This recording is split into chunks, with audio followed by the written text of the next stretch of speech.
You're watching San Francisco Rising with Chris Manners. Today's special guest is Marquez Gray. Hi, I'm Chris Manners, and you're watching San Francisco Rising, the show that's focused on restarting, rebuilding, and reimagining our city. Our guest today is Marquez Gray.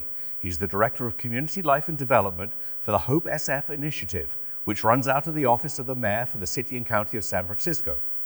And he's with us today to talk about the recent progress at the Sunnydale Hope SF housing development. Mr. Gray, welcome to the show. Good morning. Thank you for having me today. Let's start by talking about the existing residents at Sunnydale and their history. I think they're pretty old by now. When were they first constructed? Yeah, so Sunnydale was built in the 1940s for war workers. It's the largest public housing community west of the Mississippi. It's about 50 acres, pretty huge. About 760 single-story units, 1 to 4 bedrooms. Now, I understand that the Sunnydale Hope SF housing development is an ambitious rethinking of the residences. Can you briefly describe the scope of the program and Hope SF's involvement? Yeah, so, the work of Hope SF is this idea of more than housing, that acknowledging that our public housing communities, the levels of violence and poverty that are in these communities are not by accident. It's our opportunity to address a system issue, that people need more than housing. They need health services, resources, economic advancement opportunities, jobs, and things of that nature. And so Hope SF strives to work with our city systems to better serve our public housing communities. So recently, Mayor Breed and Speaker Pelosi toured the site to both put focus on a national housing initiative and also to highlight the completion of the first new building. How many units does it contain, and when will people start moving in?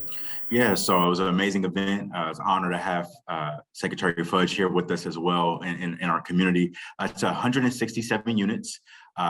It's about 75% going back to the original families that currently live on site. So the one-for-one replacement. And I did forget to mention that. Actually, I want to say that real quick. The beauty of Hope SF is housing development, new development without displacement. So we're an anti-displacement initiative.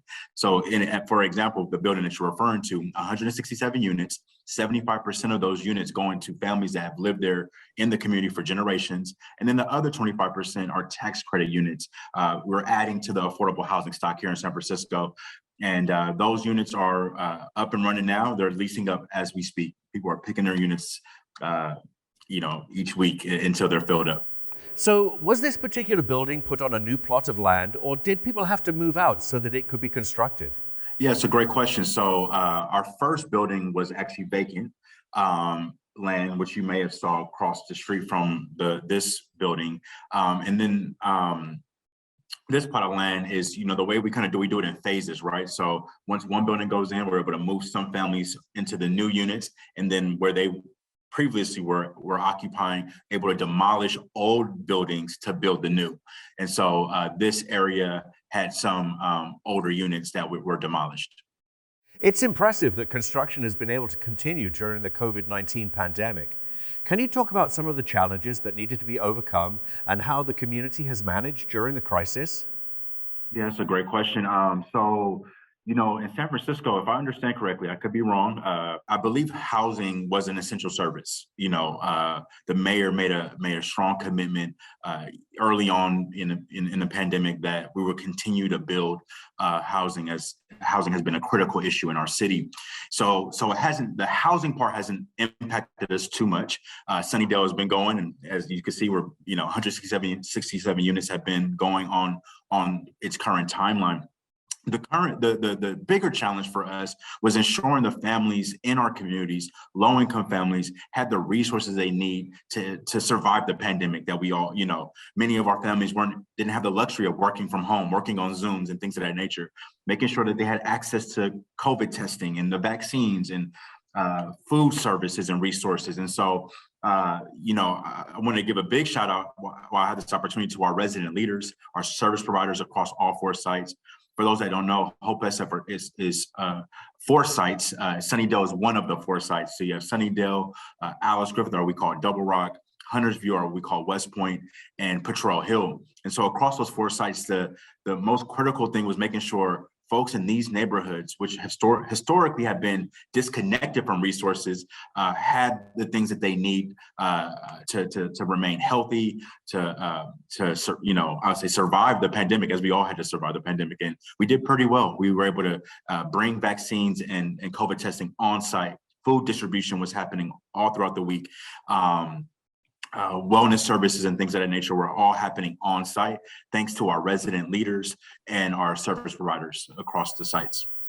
So finally, when can we expect the next set of residents to be ready? Despite, well, actually, I guess we just said COVID didn't have an impact on the schedule.